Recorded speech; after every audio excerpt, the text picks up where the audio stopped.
कि पति के दिए हुए धन से कुछ बचा करके दान करे, क्योंकि उसके पास तो इतना समय नहीं होता, वो तो गृहस्थी में बिजी है, पैसा कमाने में लगा हुआ है। शुक्राचार्य जी ने बलि को धन खर्च करने का 5 विधि बताया, क्योंकि धन धर्म के लिए ही भगवान ने दिया है।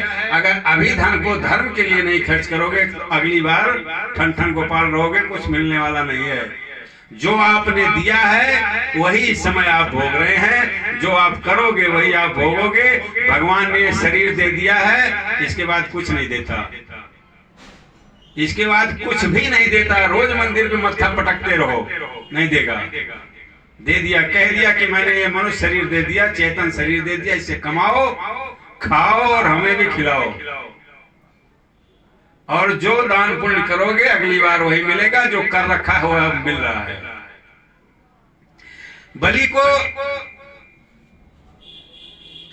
बताया, जब बलि ने जमीन को दान करने के लिए संकल्प कर लिया 3 कदम, तो शुक्राचार्य जी ने मना किया कि रख लो अपने लिए, ये ले लेंगे सब, विष्णु हैं, छल करने आए हैं। और जब ये शरीर रहेगी, जब धन होगा तब ये धर्म कर पाओगे, इसलिए पहले धन अब सुरक्षित करो, इनको देने के लिए मना कर दो। बलि ने कहा भगवान जब आए हैं मांगने तो दूंगा, मेरे वंश में ना करना लिखा नहीं है। तो शुक्राचार्य जी ने कहा देखिए, जितना आपके पास धन कमाते हैं उसमें से 20% धर्म के लिए खर्च करना चाहिए। 20% धन को बढ़ाने के लिए खर्च करना चाहिए, धन की वृद्धि के लिए खर्च करना चाहिए। 20% अपने उपयोग में खर्च करना चाहिए, शरीर के लिए खर्च करना चाहिए, बाल बच्चों के लिए खर्च करें। 20% यश करने के लिए खर्च करना चाहिए, कि जिससे लोग जाने कि आदमी कमाता है, जिससे लोग जाने कि ये आदमी धार्मिक है, कमाता है। कमाने में तो डाकू को भी लोग जानते हैं, यश में, यश या ऑब्जस में। लेकिन ऐसे कार्य करो कि मरने के बाद भी लोग कहे आदमी था। एक बुजुर्ग के यहाँ महात्मा जी भिक्षा मांगने गए, उसी समय कोई मरा हुआ था, लाश जा रही थी, राम नाम सत्य है, राम नाम सत्य है। तो उस माता ने कहा बाबा थोड़ी देर ठहरो, मैं देख के आती हूँ ये आदमी स्वर्ग गया कि नरक। तो गई, साथ में आई, तो महात्मा जी ने पूछा मैया मोरी बता, ये स्वर्ग में गया कि नरक में गया, तुझे कैसे पता? बोली महाराज इसके पीछे जो जा रहे थे सब गाली दे रहे थे, कह रहे थे बड़ा नालायक था, ये लूट लिया, वो लूट लिया, ऐसा कर दिया, वैसा कर दिया, इनका छीन लिया, ये नरक में गया। अच्छा, एक दिन कुछ दिन के बाद वही घटना फिर घटी। माता जी बोली महाराज रुको, इसको देख के आती हूँ, स्वर्ग गया कि नरक गया। आई तो महात्मा जी ने पूछा ये कहाँ गया? बोली स्वर्ग गया। बोले क्यों? बोले महाराज इसके साथ जो जा रहे थे सबके आंखों में आंसू थे, सब दुखी थे और कह रहे थे बड़ा अच्छा आदमी है, ये करता था, ये पुण्य करता था, ये भीख देता था, ये दान करता था, लोगों को गरीबों की सेवा करता था, ये जरूर स्वर्ग गया होगा। तो स्वर्ग और नरक का पैमाना यही फिक्स हो जाता है, स्वर्ग और नरक का पैमाना यही फिक्स हो जाता है। इसलिए हमारे सनातन धर्म के जो मनुष्य हैं, इंसान हैं, वो कोई मरता है तो तुरंत लिखते हैं स्वर्गीय, कोई नरकीय नहीं लिखता। क्यों नहीं लिखता? क्योंकि जो मनु की संतान है, जब मनु महाराज ने संविधान बनाया तो नरक था ही नहीं।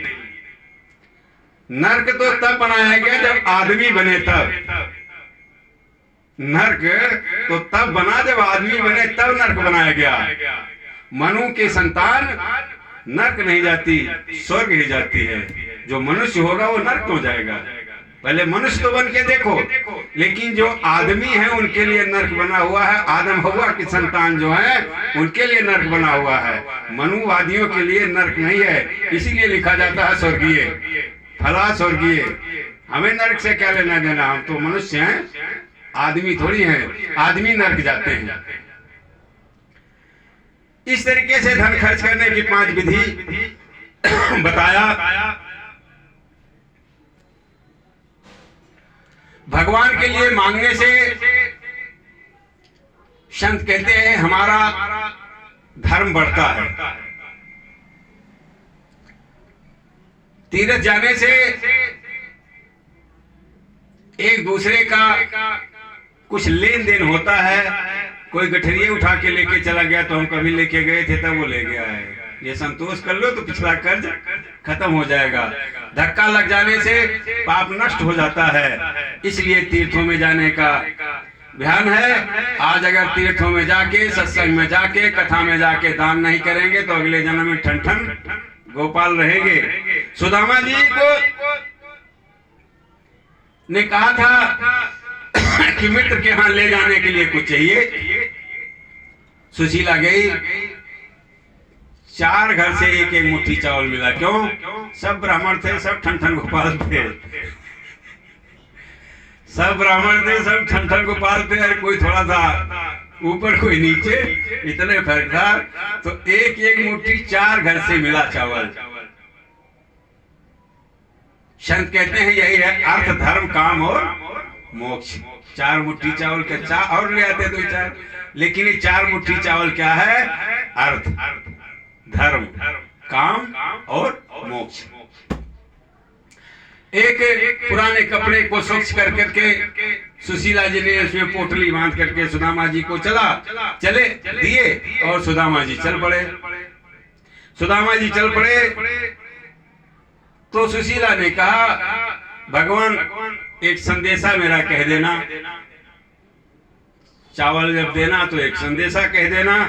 बोले क्या संदेशा है? तो सुशीला जी ने कहा एक मास 2 पाख में 2 एकादश होए। 1 मास 2 पाख में 2 एकादश होए, सो प्रभु दीन दयाल ने नित्य प्रतिदिन ही मोए। हमारे यहाँ तो रोज एकादशी है। ये छोटा सा संदेशा सुशीला जी ने दे दिया और एक भजन